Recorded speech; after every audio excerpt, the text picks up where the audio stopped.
नमस्कार, आप देख रहे हैं आपका अपना चैनल भिवानी हलचल और खबरों के संग में मैं हूं मनोज कुमार। आइए सबसे पहले डालते हैं नजर आज की हेडलाइंस पर। बरसात की तबाही से मकानों में आई दरारें।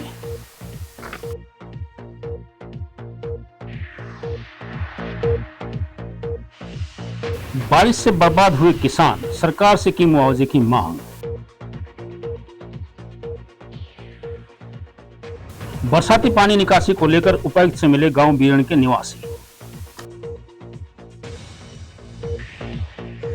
लावारिस मिले शव की हुई शिनाख्त, परिजनों ने जताई हत्या की आशंका।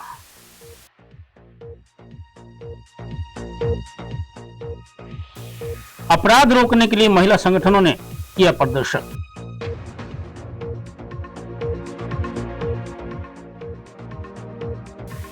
रेशनलाइजेशन नीति से बढ़ेगी बेरोजगारी, कहा गंगाराम मोंड। और अब खबरें विस्तार से। जिले के गांव ढाणी हरसुख में जल भराव की समस्या को लेकर ग्रामीणों का गुस्सा फूटा। ग्रामीणों ने बताया कि जल भराव के कारण उन्हें जो आर्थिक और संपत्ति का नुकसान हुआ है, उनके मकानों में दरार आ गई है और मकान की नींव तक हिल गई है। इस नुकसान की भरपाई के लिए उन्हें उचित मुआवजा दिया जाए। उन्होंने उपायुक्त से गुहार लगाई कि वे इस समस्या का जल्द से जल्द समाधान करवाएं ताकि वे और उनका परिवार सुरक्षित रह सकें। गांव ढाणी हरसुख में जल भराव की समस्या को लेकर ग्रामीणों ने उपायुक्त को बरसाती पानी के जल भराव के कारण नुकसान के बारे में और परेशानियों के बारे में बताया और जल्द से जल्द इस समस्या का समाधान करने की मांग की। और उन्होंने कहा कि वे घर से बेघर हो जाएंगे। पीड़ितों ने उपायुक्त से मांग की है कि जल भराव के कारण उन्हें आर्थिक और संपत्ति का नुकसान हुआ है, उसका सरकार के द्वारा उचित मुआवजा दिया जाए। जल भराव के कारण कई मकानों की नींव कमजोर हो गई है, जिससे उनमें दरारें आ गई हैं। ग्रामीणों ने उपायुक्त से इस समस्या का जल्द से जल्द समाधान करने की मांग की ताकि वे सुरक्षित परिवार सहित रह सके। यो जी सारा ढूंढ पाट गया जी, सारा मकान बर्बाद हो गया। सारा मैं तरेडागी और सारा 5 साल पहला बना था और बर्बाद हो गया। मजदूर आदमी हूँ मैं और सरकार से मैं मदद मांगना चाहूँ। सरकार मदद करें। मैं 5 साल पहला मकान बनाया था, डीसी साहब से मैं मदद चाहूँ हूँ। और मेरी आज हमने देखा कि कई गांव में बहुत भारी बारिश से भयंकर बाढ़ आई हुई है, जल भराव उछल रहा है और शहर में भी जो है सब गलियों में पानी है और काफ़ी गरीब लोगों के मकान जो है टूट गए। इस बारिश से बहुत भारी नुकसान हो गया है। फसल का नुकसान तो हो ही गया, अगली फसल भी नहीं बुआई होगी किसानों की। तो हम मांग करते हैं कि जिनके मकान टूट गए इस बारिश से, डीसी साहब से मिलने आए हैं कि डीसी साहब उनका सर्वे करा करके उनको न्यायोचित मुआवजा दो जिनके मकान टूट गए, और स्पेशल गिरदावरी करवाते हुए 1 लाख रुपए प्रति एकड़ किसानों को भी मुआवजा दो, क्योंकि अगली फसल की बुआई नहीं होगी। और ये जितना जल भराव हुआ है, बाढ़ आई है, इस पानी की निकासी का प्रबंध, ये बात करने के लिए हम डीसी साहब के पास आए। तो करीब कितने एमएम बारिश आई होगी? देखो, बारिश तो बहुत ज़्यादा आई है। कल भी बड़ी भारी बारिश हुई है दिन में, और आज सुबह सुबह तो बहुत ज़्यादा बारिश हुई है। अब ये 50 mm हुई है, 100 mm हुई है, उससे ज़्यादा ही हुई है। और अभी तो बूंदाबांदी आ ही रही है और डर बैठा हुआ है लोगों के दिमागों में कि भाई जिसका बच रहा है उसका भी टूटना है और पानी की निकासी हो नहीं रही। 2 दर्जन से ज़्यादा गाँव में बुरा हाल है। तो प्रशासन भी और सरकार भी इसकी तरफ ध्यान दे और इस संकट की और इस त्रासदी की घड़ी में लोगों की मदद करे। पिछले 3-4 दिनों से हो रही बारिश लोगों के लिए आफत बनी हुई है, जिसके चलते जहां एक ओर शहर में जलभराव की स्थिति बनी हुई है, वहीं दूसरी ओर खेतों में फसलें पानी में डूबकर नष्ट हो चुकी हैं।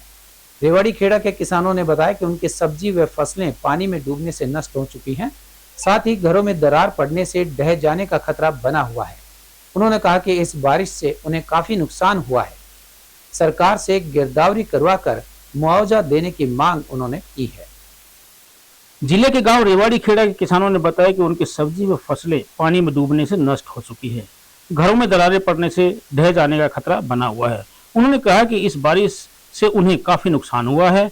सरकार गिरदावरी करवाकर मुआवजा देने का काम करे। कृषि विज्ञान केंद्र के मौसम वैज्ञानिक डॉक्टर देवीलाल का कहना है कि सबसे ज्यादा बारिश जिला सिरसा में 128 मिलीमीटर रिकॉर्ड की गई है। भिवानी में 2 दिन से 100 मिलीमीटर बारिश हुई है। उन्होंने कहा कि किसानों को 2 या 3 दिन तक अपने फसलों का ध्यान रखना चाहिए, क्योंकि 2 या 3 दिन ऐसे ही मौसम की संभावना बनी रहेगी। उन्होंने किसान भाइयों को गाजर, मूली व अन्य सब्जियों की बिजाई रोक लेने की सलाह दी, ताकि उनका आर्थिक नुकसान ना हो। मेरा नाम निशांत है। हमने 2 किले में गाजर बोई थी, 1 किलो में मूली बोई थी। बारिश के कारण सारा ख़त्म हो गया। इससे हम सरकार 50-60 हज़ार रुपये का नुकसान हो गया। इससे हम सरकार से मांग कर रहे हैं कि हमें मुआवजा ज़रूर से ज़रूर मिले। कपास बो रखी थी, वो भी ख़त्म। 30,000 रुपये ठेका दे रखा था। बाजरा, ज्वार, मूली और ये गाजर सब ख़त्म कर दी है। सरकार से निवेदन हाथ जोड़ की अब सब से मुआवजा दे। गिरदावरी होनी चाहिए। गिरदावरी होनी चाहिए ज़रूर से ज़रूर। कोई नहीं है जुआर भी जो कोई डांगरा न पशु न किसी ने चरा भी सके। किसी के मकान पाट गए, किसी का सब की पाट गया, कुएं बैठ गए। बारिश की बात करें, भिवानी ज़िले में काफ़ी अच्छी बरसात जो है वो कल देखने को मिली। सबसे अधिक बरसात की बात करें तो पूरे हरियाणा में सिरसा में 128 मिलीमीटर जो है वो बरसात रिकॉर्ड की गई है। भिवानी में भी 100 मिलीमीटर बरसात जो है रिकॉर्ड की गई है। सबसे ज़्यादा बरसात जो है वो भिवानी में देखने को मिली है। सबसे कम बरसात की अगर बात करें भिवानी ज़िले में तो बैल में 2 mm बरसात हुई है। तो अभी जो बरसात है ये पिछले 2 दिन से लगातार जारी है और आगे भी इसके 2-3 दिन जो है वो आगे और होने की संभावना है। तो किसान भाइयों से मेरा विशेष रूप से आग्रह है कि जहाँ अच्छी बरसात हुई है, जहाँ पानी भराव की समस्या है, वो किसान भाई समय पर अपनी जल निकासी जो है वो जल का निकास करें, क्योंकि ज़्यादा समय तक पानी खड़े रहने की वजह से ख़ास तौर से मूंग की फसल को तो काफ़ी नुकसान देखा भी गया है। तो किसान भाइयों से आग्रह है, जैसे मूंग की फसल है उसमें पानी खड़ा न रहने दें। कपास की फसल में भी जैसे टिंडे के गलने की समस्या आ जाती है या उसमें फसल मुरझाने लग जाती है ज़्यादा टाइम पानी खड़े रहने की वजह से, तो कपास की फसल में भी पानी निकालें। और धान की फसल के लिए बरसात बहुत लाभदायक है, लेकिन अगर जो पानी है वो अगर बहुत ज़्यादा हो जाता है तो उसमें भी पानी निकालना चाहिए ताकि पौधे का अच्छे से विकास हो सके। तो सर गाजर मूली की बात की जाए, भिवानी एरिया गाजर मूली का खास करके सब्जियों की फसल के लिए अभी जैसे आगे आने वाला जो समय है, अभी बरसात के बाद में किसान भाई जो है वो बुआई कर सकते हैं।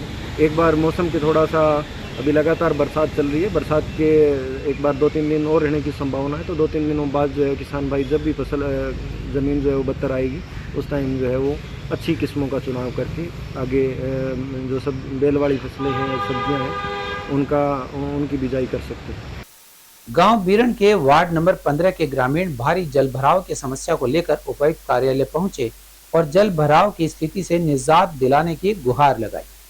पंच ओम प्रकाश ने बताया कि गांव के वार्ड नंबर 15 के स्कूल व पीएचसी पूरी तरह से जलमग्न हो गए हैं। जल भराव के कारण कई मकानों में दरारें आ गई हैं तो कई मकान गिर चुके हैं। ग्रामीणों ने कहा कि अगर जल्द ही इस समस्या का समाधान नहीं हुआ तो स्थिति और भी खराब हो सकती है। उन्होंने कहा कि उन्हें जो आर्थिक और संपत्ति का नुकसान हुआ है उसके बदले में उन्हें उचित मुआवजा दिया जाए। उपायुक्त से पानी की निकासी की मांग करने पहुंचे गांव बीरण के ग्रामीण ओम प्रकाश व राम निवास ने बताया कि गांव के वार्ड नंबर 15 में पानी इस कदर भर गया है कि गांव के स्कूल और प्राथमिक स्वास्थ्य केंद्र सहित कई मकान भी जलमग्न हो गए हैं। जल भराव के कारण कई मकानों की नींव कमजोर हो गई है, जिससे उनमें दरारें आ गई हैं और जिसके कारण मकान गिर भी गए हैं। ग्रामीणों को भारी आर्थिक नुकसान उठाना पड़ा है। ग्रामीणों ने आरोप लगाया कि वार्ड नंबर 15 के पास स्थित धान के खेतों का पानी गांव में छोड़ा जा रहा है, जिससे जल भराव की समस्या और भी गंभीर हो गई है। उन्होंने कहा कि लंबे समय से भरे पानी के कारण गांव में मच्छर, मक्खी और अन्य जहरीले जीव पनप रहे हैं, जिससे ग्रामीणों में स्वास्थ्य संबंधी चिंताओं के साथ साथ डर का माहौल भी है। ग्रामीणों ने उपायुक्त से गुहार लगाई है कि वे इस समस्या का जल्द से जल्द समाधान करें। ओम प्रकाश, ग्राम पंचायत पंची। हमारे गांव के अंदर 15 नंबर वार्ड में 3-4 फुट पानी भरा हुआ है। मकान गिरने लग रहे हैं, कोई समस्या नहीं हो रही। पानी निकासी घाट हो रही है, मोटर लग रही है, उनका ऑपरेटर नहीं है उनके ऊपर। और इसका डी साहब से मिले, डी साहब ने आश्वासन दिया है, प्रशासन को सचेत कर दिया है। बरसात पे जी खेतों पानी भी आ गई जबरदस्त गाँव के अंदर। मैं योगेंद्र सिंह, वार्ड 15, गांव बीरण, जिला भिवानी से। आज हमारे पंचायत के सदस्य इससे मिलने आए थे उपायुक्त महोदय से जी। गांव के पीएचसी और गर्ल्स स्कूल में 4 से 5 फुट पानी है और मकान लगभग 10-12 मकान गिर चुके हैं, कुछ गिरने की स्थिति में। उसके बारे में हम डीसी साहब से मिले थे, उन्होंने बोला है कि मैं तुरंत इसके ऊपर कार्रवाई करूंगा। घंटाघर पर संदेहास्पद स्थिति में आयुर्वेद फार्मासिस्ट सुनील रंगा की डेड बॉडी मिलने के मामले में उनके परिजनों ने हत्या की आशंका जताते हुए दोषियों को तुरंत गिरफ्तार करने की मांग की है। 41 वर्षीय सुनील रंगा हसान गांव में आयुर्वेद फार्मासिस्ट के पद पर कार्यरत थे। मृतक के भाई विनोद कुमार रंगा ने इस मामले में निष्पक्ष जांच की मांग करते हुए दोषियों को गिरफ्तार करने की मांग की है। वहीं जन संघर्ष समिति के संयोजक कामरेड ओम प्रकाश व सुखदेव पालवास ने प्रशासन से निष्पक्ष ढंग से जांच तथा पीड़ित परिवार को न्याय देने की मांग की है। बताना होगा कि 31 अगस्त को घंटाघर पर संदेहास्पद स्थिति में हुई मौत की एक डेड बॉडी पुलिस ने लावारिस समझकर स्थानीय नागरिक अस्पताल में पोस्टमार्टम करवाकर मोर्चरी हाउस में रखवा दी थी और पता लगा कि शव 41 वर्षीय सुनील रंगा का था। जनसंघर्ष समिति भिवानी के संयोजक व मार्क्सवादी कम्युनिस्ट पार्टी नेता कामरेड ओम प्रकाश व सुखदेव पालवास ने सुनील रंगा की संदेहास्पद स्थिति में हुई मौत की जिला पुलिस प्रशासन से निष्पक्ष ढंग से जांच करने की मांग की है तथा दोषी पाए जाने पर उनकी गिरफ्तारी की मांग करते हुए पीड़ित परिवार को न्याय दिलाने की मांग की। वहीं मृतक सुनील कुमार के भाई विनोद कुमार रंगा ने शहर थाना में आवेदन देकर इस मामले में निष्पक्ष जांच करते हुए दोषियों को गिरफ्तार करने की मांग की। ये सुनील कुमार है, ये मेरी बुआ का लड़का है, भारतनगर में ये रहते हैं। 30 तारीख को शाम को ये घर से आए थे। 31 तारीख को सुबह इनकी डेड बॉडी मिली है। पुलिस को सूचना दी गई है, राहगीरों ने लावारिस हालत में उसकी डेड बॉडी मिली है और पुलिस से हमने संपर्क किया है। उन्होंने उसका पोस्टमार्टम भी करवा दिया है और ये मामला थोड़ा सस्पेक्टेड हमें लग रहा है क्योंकि उसकी स्कूटी भी नहीं है, उसका मोबाइल भी नहीं है, उसका पर्स भी नहीं है। CTSHO से भी हम मिले हैं, सत्यनारायण जी से, और उनसे हमने ये मांग की है कि इसकी जो है ना गहनता से छानबीन की जाए और जो CCTV फुटेज जो वहाँ पे हैं वो ली जाए कि कैसे ये आए हैं, किस व्हीकल में ये आए हैं। अगर स्कूटी पे आते तो स्कूटी भी वहाँ मिलती। तो इस मामले को सीरियस लेके अगर जो भी इसमें दोषी हैं, हमें जैसे लग रहा है, तो उनकी जल्द से जल्द गिरफ्तारी और उनके खिलाफ जो है सख्त से सख्त कार्रवाई और उनको सजा। ये इनका बड़ा भाई विनोद कुमार है, ये छोटा है, ये आयुष डिपार्टमेंट में जॉब करते थे। आसान में इनकी ड्यूटी। इनका गांव रानीला है, लेकिन ये करीब 1990 से जो है ये न्यू भारतनगर में रहते हैं। हमें पता लगा है कि जो संडे को सुबह सिटी थाना ने जो डेड बॉडी रिकवर की है यहाँ घंटाघर के पास से, वो सुनील रंगा जी थे, जो रानीला उनका गांव है और वो न्यू भारतनगर में रहते थे और आयुष विभाग में नौकरी करते थे। और अब परिवार से मिलके पता लगा है कि वो शनिवार को शाम को 8 बजे के बाद स्कूटी लेके निकले घर से। उसके बाद उनका कोई अता पता नहीं हुआ और उनका मोबाइल फोन बंद आ रहा था। जब उसके बाद पता लगा सुबह संडे को, तो पुलिस ने लावारिस समझ के यहाँ पोस्टमार्टम करवा लिया और उनकी डेड बॉडी मोर्चरी में रख दी। बाद में पता लगा कि भाई वो हमारे जाटू लुहारी के गांव की उसकी मदर थी और वो हमारे यहाँ सुभाष सिंगल जी हैं, उनकी बहन का लड़का है। तो हमें जिस स्थिति में उनकी डेड बॉडी मिली है और एक स्कूटी भी थी उनके पास, मोबाइल भी था, पर्स भी था, वो सब गायब थे। वहाँ 2 चप्पल पड़ी हुई थी और वो जूते पहन रहे थे जब, तो उससे हमें सस्पेक्टेड उनकी संदेहास्पद स्थिति में मृत्यु लग रही है। तो परिवार ने मांग की है कि भाई इसकी प्रॉपर जांच की जाए और ये ऐसा ना हो कि किसी ने इसका कत्ल किया है। तो संदेह है परिवार को कि स्वाभाविक मौत नहीं है, इसका कोई संदेहास्पद स्थिति में कोई मर्डर किया गया है, संदेह लगता है परिवार को। तो हमारी मांग है, CTSHO से भी बात हुई है, पुलिस प्रशासन से भी उसकी निष्पक्ष जांच की जाए और कोई भी उसका अगर दोषी है तो उसको गिरफ्तार किया जाए। देखिए, जैसा हमने आपके माध्यम से प्रसारित किया था कि दिनांक 31/8/2025 को सुबह राहगीरों ने पुलिस कंट्रोल रूम के माध्यम से पुलिस कंट्रोल को सूचना दी। इसके माध्यम सूचना हमें मिली थी एक अज्ञात व्यक्ति की लाश घंटाघर चौक के पास पड़ी हुई है।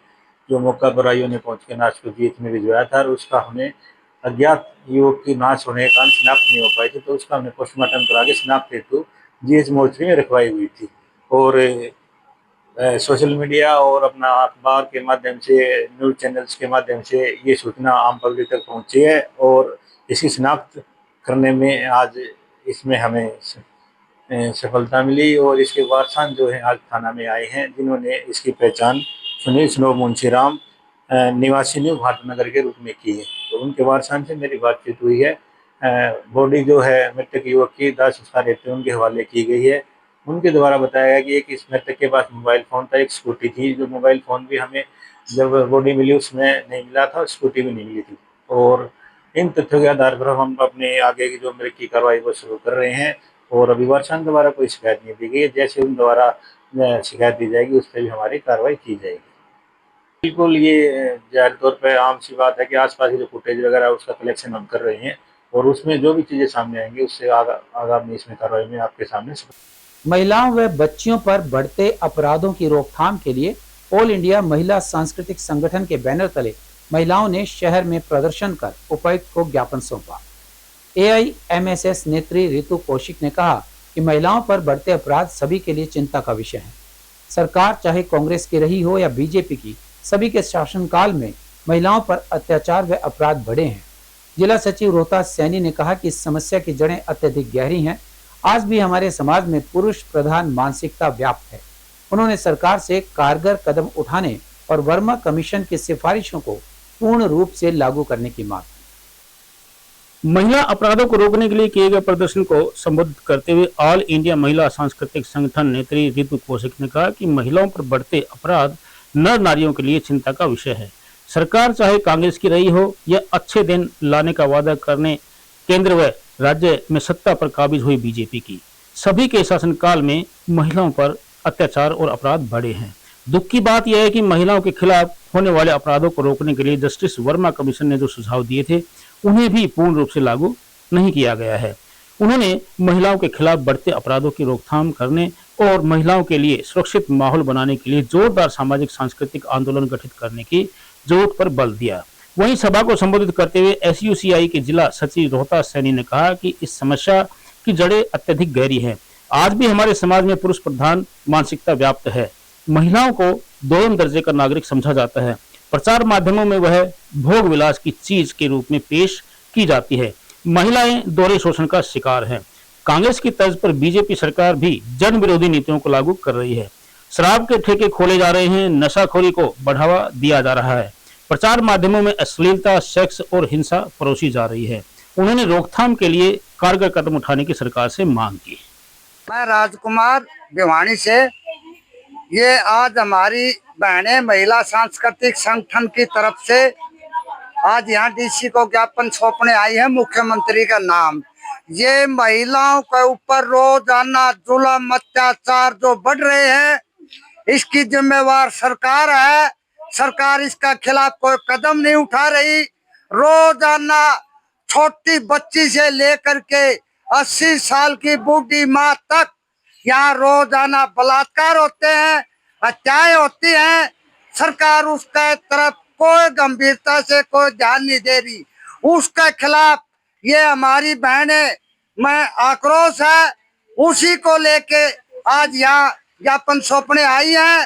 सरकार को बताना चाहती है या तो सरकार इन जुल्मों के खिलाफ महिलाओं की सुरक्षा की गारंटी को लेकर के अपना कोई कड़ा कदम उठाएं, नहीं तो ये सभी महिलाएं पूरा हरियाणा प्रदेश की सड़कों के ऊपर अपना आंदोलन तेज करेंगी। और इसके अलावा इस महिलाओं के पास और कोई रास्ता नहीं है, ये आंदोलन का रास्ता लेंगी।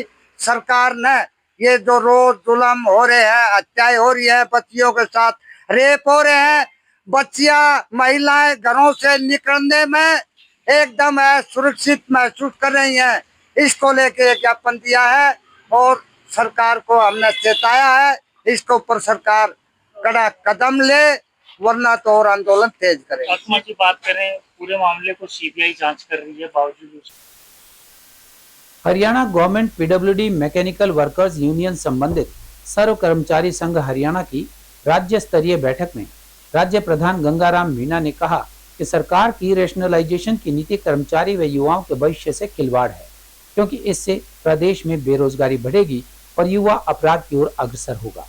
राज्य महासचिव जरनैल सिंह ने कहा कि रेशनलाइजेशन के खिलाफ यूनियन का संघर्ष कर्मचारियों का नहीं, युवाओं की भी लड़ाई है। उन्होंने कहा कि उपरोक्त मांगों को लेकर यूनियन 6 सितंबर को सिंचाई मंत्री श्रुति चौधरी के भिवानी स्थित आवास पर रोष प्रदर्शन करेगी। Haryana government PWD mechanical workers union से संबंधित सर्व कर्मचारी संघ हरियाणा की राज्य स्तरीय बैठक को संबोधित करते हुए राज्य प्रधान गंगाराम मोहन ने कहा कि सरकार की रैशनलाइजेशन की नीति कर्मचारियों और युवाओं के भविष्य के साथ खिलवाड़ है। इससे प्रदेश में बेरोजगारी बढ़ेगी और परिणाम स्वरूप युवा अपराध की तरफ अग्रसर होगा। उन्होंने कहा कि वर्ष 2003 के मानदंडों के अनुसार विभाग में 19,682 स्वीकृत पद हैं, लेकिन सरकार ने इन पदों को घटाकर 12,284 करने की सिफारिश की है। इससे युवाओं के रोजगार के अवसर समाप्त हो जाएंगे। उन्होंने रैशनलाइजेशन के नाम पर पदों को समाप्त करना बंद करने, कार्य विस्तार को देखते हुए नए पद सृजित करने, कर्मचारियों को पॉलिसी बनाकर नियमित करने तथा नियमित होने तक सेवा सुरक्षा एक्ट के दायरे में सुरक्षा व सभी लाभ दिए जाने की सरकार से मांग की है। वहीं उन्होंने कहा कि 2020 से 2023 ब्लॉक वर्ष की एलटीसी सुविधा से वंचित कर्मचारियों को भुगतान किया जाए और 2024 से 2027 के बीच बजट उपलब्ध करवाया जाए। चतुर्थ श्रेणी के कर्मचारियों को धुलाई भत्ता मासिक वेतन के साथ दिया जाए। सभी कर्मचारियों और पेंशन भोगियों को कैशलेस चिकित्सा सुविधा प्रदान की जाए। उनका कहना था कि इन सभी मांगों को लेकर यूनियन 6 सितंबर को सिंचाई मंत्री श्रुति चौधरी के भिवानी स्थित आवास पर रोष प्रदर्शन करेगी। सबसे पहले अपना परिचय दे देता हूँ। गंगाराम मोहन, राज्य प्रधान Haryana government PWD mechanical worker union, register number 41, संबंधित सर्व कर्मचारी संघ हरियाणा। देखिए, 2023 के अंदर सरकार ने रैशनलाइजेशन आयोग का गठन किया था और रैशनलाइजेशन का मतलब होता है युक्तिकरण। तो युक्तिकरण का अगर आप परिभाषित करेंगे तो उसके अंदर जनता को बढ़िया तरीके से किस प्रकार की सुविधाएं दी जा सकती हैं, और उस रैशनलाइजेशन आयोग के सम्मुख विभागाध्यक्षों के सम्मुख हमने पत्राचार के माध्यम से अपने सुझाव देने के लिए प्रस्ताव रखा, लेकिन हमारे प्रस्ताव नहीं लिए गए। और अब अचानक एकदम से ही 26 जुलाई को सिंचाई विभाग की और दूसरे महकमों की रैशनलाइजेशन रिपोर्ट कैबिनेट के अंदर रख दी गई, जबकि सबसे पहले हमारा पक्ष जुड़ना चाहिए था। इस रैशनलाइजेशन रिपोर्ट के अंदर जहां 2003 के नॉर्म थे और जनता उनका विरोध कर रही थी, कर्मचारी संगठन भी विरोध कर रहे थे, उन नॉर्मों को भी नजरअंदाज करते हुए काफी भारी संख्या में पदों में कटौती कर दी। 2003 के नॉर्म में 19,000 प्लस पद थे, लेकिन अब 13,071 पदों का मतलब वो कर दिया है। तो इसके अंदर जो हमारे काफ़ी पद है, पदोन्नत पद है, वो तो खत्म हो ही हो गए, लेकिन सीधे तौर पर जो पद हैं, बेलदार के हैं, अर्थ मिस्त्री के हैं, वर्क मिस्त्री के हैं, वर्क सुपरवाइजर के हैं, उन पदों को भी, कैनाल गार्ड के हैं, उन पदों को भी खत्म करने का प्रयास किया गया और पूरे के पूरे सिस्टम को है ना निजी हाथों में देने की बात की गई। जरनैल सिंह, महासचिव Haryana government PWD mechanical worker union Haryana. आज हमारी मीटिंग भिवानी के अंदर राज्य कमेटी की हमने बुलाई थी, जिसका मुख्य एजेंडा है 6 सितंबर को यहाँ पर मंत्री के निवास पर होने वाली प्रदर्शन के लिए की समीक्षा के तौर पर हमने मीटिंग बुलाई थी। और इस मीटिंग में लोगों का उत्साह देखने लायक था। लोग बड़ी संख्या के अंदर 6 तारीख के प्रदर्शन में शामिल होंगे। मीटिंग जो प्रदर्शन के मुख्य एजेंडे हैं, उनके अंदर मुख्य रूप से प्रधान जी ने जैसा बताया, रैशनलाइजेशन का एक बड़ा मुद्दा है। उसके अतिरिक्त जो कच्चे कर्मचारियों को नियमितीकरण करने का और उनको जॉब सुरक्षा देने का एक बड़ा मुद्दा है। विभागीय सेवा नियम कर्मचारियों के बढ़ाने पर उनकी वेतन में संख्या दूर करने का बड़ा मुद्दा है। काफ़ी अन्याय कर्मचारियों के साथ हो रहा है। और सबसे बड़ी बात यह है कि जो 36,000 रैशनलाइजेशन के कारण पद समाप्त किए जा रहे हैं तीनों विभागों से, वो एक युवाओं का बड़ा मुद्दा है कि रोजगार लोगों को चाहिए, लेकिन सरकारें लगातार जिस तरह से विभागों को समाप्त करके रोजगारों को खत्म करने का प्रयास कर रहे हैं, ये किसी से जनता की लड़ाई है। इन तमाम मुद्दों को लेकर के हम 6 तारीख को प्रदर्शन माननीय श्रुति चौधरी जो सिंचाई एवं जल संसाधन मंत्री है उसके निवास पर, और उसके बाद 13 सितंबर को माननीय जन स्वास्थ्य एवं लोक निर्माण के मंत्री रणवीर गंगरा के निवास पर करेंगे। और यदि फिर भी हमारी सुनवाई ना हुई, क्योंकि ये मुद्दे पानी बचाने का, जनता को सिंचाई के लिए पानी मिले, पेयजल के लिए मिले, ठीक ठाक सड़कें हों, ये हमारे व्यक्तिगत मुद्दे नहीं है, कर्मचारियों का एक रोल इसके अंदर है। ये और अब चलते चलते इसी भिवानी साहिल गुप्ता ने जन स्वास्थ्य अभियांत्रिकी सिंचाई विभाग और पंचायत विभाग के अधिकारियों को निर्देश दिए कि वे भारी बारिश की संभावना के मद्देनजर आबादी वाले क्षेत्रों में पानी निकासी पर विशेष ध्यान दें। यदि कहीं पर जल भराव की स्थिति बनती है तो उनके अस्थायी आश्रय के साथ साथ उनके खान पान का प्रबंध भी करें। इसके साथ ही पशुओं के लिए चारे की समस्या नहीं बननी चाहिए। डीसी गुप्ता ने देर रात वीसी रूम में अधिकारियों को जरूरी निर्देश दिए। उन्होंने जिला आपदा प्रबंधन को निर्देश दिए कि वे ब्लॉक वाइज एनसीसी, एनएसएस और अन्य वॉलंटियर्स की सूची तैयार करें ताकि जरूरत के समय उनसे मदद ली जा सके। उन्होंने कहा कि जिन भी युवाओं को पहले आपदा प्रबंधन का प्रशिक्षण दिया जा चुका है उनसे संपर्क स्थापित किया जाए और किसी भी प्रकार की जरूरत के समय तैयार रहने को कहा जाए। जन स्वास्थ्य विभाग, सिंचाई विभाग, स्थानीय निकाय विभाग, पंचायत विभाग के अधिकारियों को निर्देश दिए गए कि उनके पास मौजूद जेसीबी चालू हालात में हो। इसके साथ साथ खनन विभाग स्टोन क्रशरों से जेसीबी के लिए संपर्क किया जाए। डीसी ने पंचायत विभाग को निर्देश दिए कि जल भराव वाले गांव में पंचायत प्रतिनिधियों के साथ में निरंतर संपर्क में रहें। इसी प्रकार से डीसी ने बिजली निगम को निर्देश दिए कि जल भराव वाले बिजली घर से पानी निकासी पर पूरा ध्यान दें। बिजली की वजह से किसी प्रकार का हादसा ना हो। वहीं दूसरी ओर मुख्यमंत्री नायब सिंह सैनी ने भी वीसी के माध्यम से प्रदेश भर के उपायुक्तों को पानी निकासी से संबंधित अधिकारियों के साथ अलर्ट मोड पर रहने के निर्देश दिए। बारिश शुरू होने के साथ ही डीसी साहिल गुप्ता जन स्वास्थ्य अभियांत्रिकी और सिंचाई विभाग के अधिकारियों को साथ लेकर शहर में निकले। उन्होंने मूसलाधार बारिश में ही शहर में पानी निकासी को लेकर स्थापित किए गए डिस्पोजल का जायजा लिया। और अब जाने से पहले एक नजर आज की हेडलाइंस पर। बरसात की तबाही से मकानों में आई दरारें।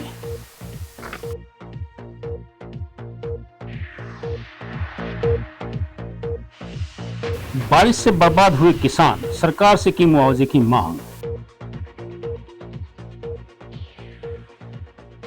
बरसाती पानी निकासी को लेकर उपायुक्त से मिले गांव बीरण के निवासी। लावार से मिले शव की हुई शिनाख्त, परिजनों ने जताई हत्या की आशंका।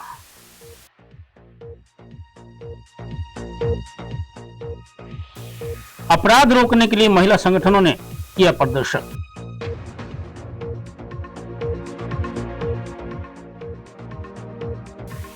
रेशनलाइजेशन नीति से बढ़ेगी बेरोजगारी, कहा गंगाराम मोहन।